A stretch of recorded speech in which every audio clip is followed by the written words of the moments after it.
বাস্তবীয় শিক্ষানীতিতে আলাদা ফিলিস্তিন এবং মুসলিমদের সংগ্রামী ইতিহাসকে অন্তর্ভুক্ত করতে হবে, যাতে ভবিষ্যৎ মুসলিম প্রজন্ম নিজেদের ইতিহাস, ঐতিহ্য, আত্মপরিচয় নিয়ে গড়ে ওঠে।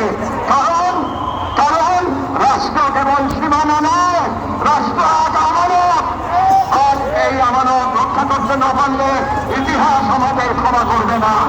আমাদের সর্বশেষ দাবিগুলো নিজেদের প্রতি, যা মূলত একটি অঙ্গীকার দেওয়া, যেহেতু আমরা বিশ্বাস করি একটি সাহায্য একটি ইমানের অংশ, এবং আমরা জানি বাইবেল মুকাদ্দাসের ব্যক্তি অন্য কারো হাতে নয়, আমাদের এই কোনো প্রজন্মের হাতে রেখা হবে। এবং আমরা বুঝি জাহান্নামের প্রতিষ্ঠা মূলত আমাদের নিজেদের আত্মবিশ্বাসের ফল। এবং আজ যদি আমরা প্রস্তুত না হই, তাহলে আমরা না করুন, তাহলে আমাদের সন্তানেরা আমাদের সংসদ স্থলে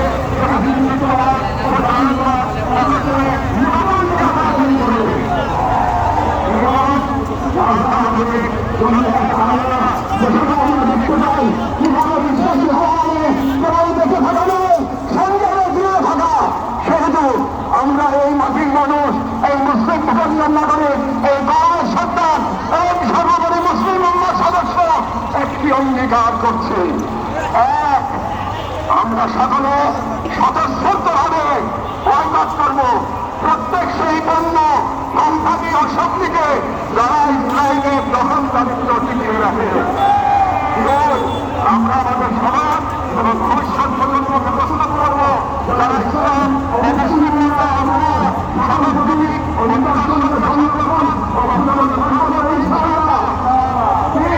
আমরা আমাদের সন্তানদের এমন ভাবে গড়ে তুলবো যারা নিজেদের আদর্শ অভ্যান্ত রক্ষা যারা আমাদের সর্বস্ব থেকে প্রস্তুত থাকবে।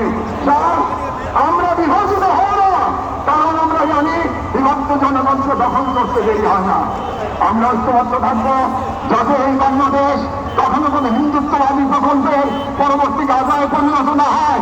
আমরা শুরু করব নিজেদের ঘর থেকে ভাষা, ইতিহাস, শিক্ষা, সংস্কৃতি, অর্থনীতি, সমাজ সবখানে এই অঙ্গীকারের ছাপ রেখে আমরা মনে রাখবো গাজার শহীদরা কেবল আমাদের দোয়া চান না, তারা আমাদের প্রস্তুতি চান।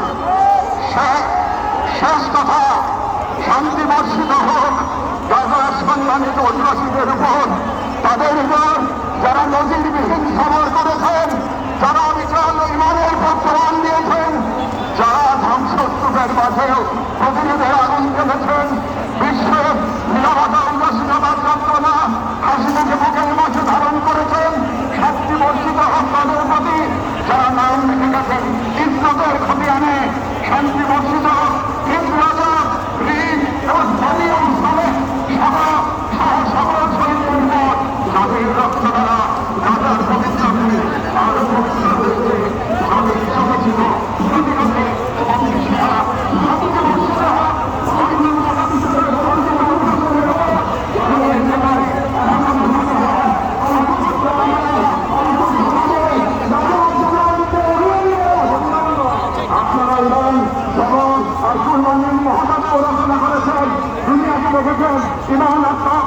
শক্তি।